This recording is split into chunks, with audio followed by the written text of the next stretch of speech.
Ibrahim Apekhade Yusuf in this report, reviews the outcome of the last Monetary Policy Committee (MPC) meeting with focus on interest rate, which is the major line item on the MPC's agenda vis-à-vis promises kept, unmet needs and future expectations. At the end of the third quarter last year, the governor of the Central Bank of Nigeria, Godwin Emefiele, was upbeat about achieving a single-digit interest rate before the end of the first quarter this year. However, at the last Monetary Policy Committee (MPC) meeting few days ago, Emefiele's disposition, in a manner of speaking, changed from blessed assurance to unmistaken haplessness.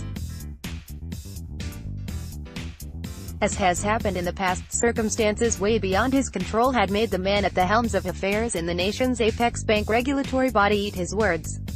Outcome of the MPC meeting. There were indications after the last meeting in April possibility of downward reversal of rate, but at the end of the second MPC meeting for the year, the CBN governor, in his argument as to why the interest rate would remain unchanged,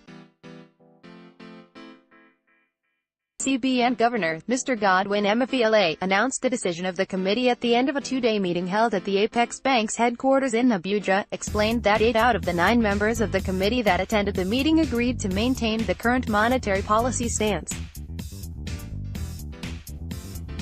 Emefiele said the other one member of the MPC voted that the rates be increased. The Monetary Policy Committee has maintained this rate for 2 consecutive years. The committee had in July 2016 hiked interest rates to combat rising inflation at that time. Responding to questions, the CBN governor, Mr. Godwin Emefiele, who briefed journalists on the outcome of the MPC meeting, said 8 of the 9 members of the committee who were part of the meeting voted for the retention of the rate, while 1 rooted for further tightening. The committee, which for the 11th consecutive time, retained the monetary policy rate, MPR, at 14%, cash reserve ratio, CRR, at 22.5%, liquidity ratio, LR, at 30%, and the asymmetric corridor at 200 to 500 basis points around the MPR, explained that it retained in consideration of the forecast of high liquidity injection in the second half of 2018, upward pressure of prices driven largely by substantial expansion of fiscal policy, which would arise from the late passage of the 2018 budget, outstanding balance from the 2017 budget and pre-election spending, to retain the interest rate. Emefiele admitted that the MPC had earlier declared that once inflation rate trends downwards to a single-digit or double-digit lower rate, it would bring the MPR down.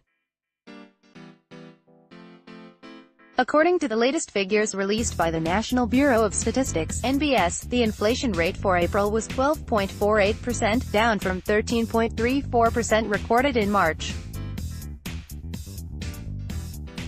He explained that the MPC decided not to lower the MPR for now as a preemptive measure to guard against possible inflationary pressures that the late implementation of the 2018 budget and election expenses might exert on the economy. It is very true that we said until inflation drops to single-digit before we take a decision on reducing the interest rate, but you will also observe, in the course of this presentation, we explained the expansion of fiscal activities that we foresee, beginning from around May or June this year. At this time, the fact that we are still on the 2017 budget, the 2018 budget will eventually kick in around June or July, there will be an acceleration in the rate of spending, and we also expect a lot of election spending. These indications, expectedly, are meant to expand the economy and spur growth, which I will say is commendable, but we also know that those expansionary fiscal measures will gradually lead to an inflationary increase, and if that happens, it will reverse the gains we have recorded over time. The committee considered the forecast of high liquidity injection in the second half of 2018, upward pressure of prices driven largely by the substantial expansion of fiscal policy which will arise from the late passage of the 2018 budget, outstanding balance from the 2017 budget and the pre-election expenditure, he explained. Emefiele stated that the MPC felt that further tightening would ensure the mop-up of excess liquidity, mindful that despite the moderation in inflation, the current inflation rate was still above the single-digit target and that the real interest rate only turned positive in the review period. Reactions trail outcome of MPC meeting. Expectedly there have been chain reactions over the outcome of the MPC meeting. While ventilating her views about the decision by the MPC to hold rates, the chief economist for Africa at Standard Chartered Bank Razia Khan noted that ordinarily there ought to be some concern about the inflationary impact of pre-election spending. Current conditions in the economy make it difficult to overplay the threat of much higher inflation. She explained, inflation is on a downtrend, courtesy of recent forex stability. It will likely decelerate further. The economy is weak. Outside of lending to the government, money supply is contracting. In our view, it would have made more sense for the CBN to front-load its easing, reversing course later if it became clear that pre-election spending, in its multiple forms, was likely to be a problem.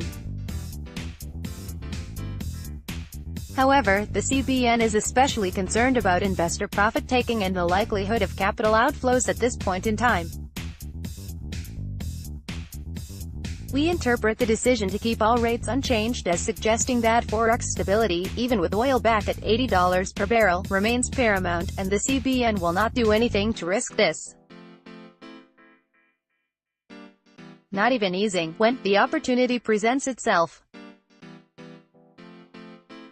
The CBN also seemed to indicate that it remained uncertain of the monetary transmission mechanism even if it did cut the policy rate. While the MPC continues to hint that easing remains on the cards when conditions eventually permit it, there is far less clarity on when everything might eventually fall into place. Relatedly, Renaissance Capital predicted that there would be no change in the policy rate until around the July and September meetings. In a report titled, Sub-Saharan Africa, Has Inflation Bottomed? Implications for Monetary Policy, RenCap said interest rate for Nigeria would drop as inflation nears or gets to single digit. Over the past 2 years, we have seen inflation slow year-on-year in the countries we cover, from this decade's peak of 13 to 14% on average in mid-2016 to 7% in April. Except for Nigeria, we think inflation has bottomed. This is the reason why we believe the policy rate-cutting cycle in Ghana, Zambia, Rwanda and Kenya, albeit short-lived, has ended. In Nigeria, where we think inflation has fallen further, we expect rate cuts to begin in July, it said. However, it said that rate cut is not likely to have a meaningful policy easing effect, as open market operations will keep yields elevated. At our 16 to 18 May annual Pan-Africa 1-to-1 investor conference in Lagos, the bank said lending rates are unlikely to fall on the back of rate cuts, as Treasury bill yields are of greater influence. They also do not see the CBN lowering the cash reserve requirement for fear of undermining the forex rate, it said. It said Nigeria is already near rate cut. In terms of slowing inflation, Nigeria is the exception in the countries under our coverage, in that inflation has yet to bottom. We see inflation slowing year-on-year to 10.8% at year-end 2018, as against 12.5% in April. The Central Bank of Nigeria's CBN, Governor Godwin Emefiele would like to cut the policy rate when inflation falls to the low double digits, high single digits. We aim for that to mean 12% and below, which we expect from June. We see the policy rate being cut by 1 percentage point at the July and September meetings, respectively, bringing it down to 12% at year-end 2018, it said. The report added, we think this implies the impact on credit growth, which stood at 0.3% year-on-year in March, will be small, at best. Lower yields will likely spur a pickup in lending in 2018. The banks are guiding for 10% credit growth. In 2019, we expect structural factors to keep inflation sticky at 11%. So, expect no policy change, it added. we see the policy rate being cut by 1 percentage point at the July and September meetings, respectively, bringing it down to 12% at the end of 2018. This is not likely to have a meaningful policy easing effect, as open market operations will keep yields elevated, it added. The financial advisory firm revealed that at a conference it held recently where its officials interacted with some bankers in Lagos, the bank said lending rates were unlikely to fall on the back of rate cuts, as Treasury bill yields are of greater influence. For CSL Stockbrokers Limited, going through the latest policy communiqué, a few explanations jumped out at the firm, some old and some new. According to the firm, the old answer was that the MPC does not want to prompt a reversal of portfolio inflows by cutting rates too quickly and is reluctant to reduce rates until inflation is at the bank's targeted single-digit level. The newer explanation revolves around fiscal policy.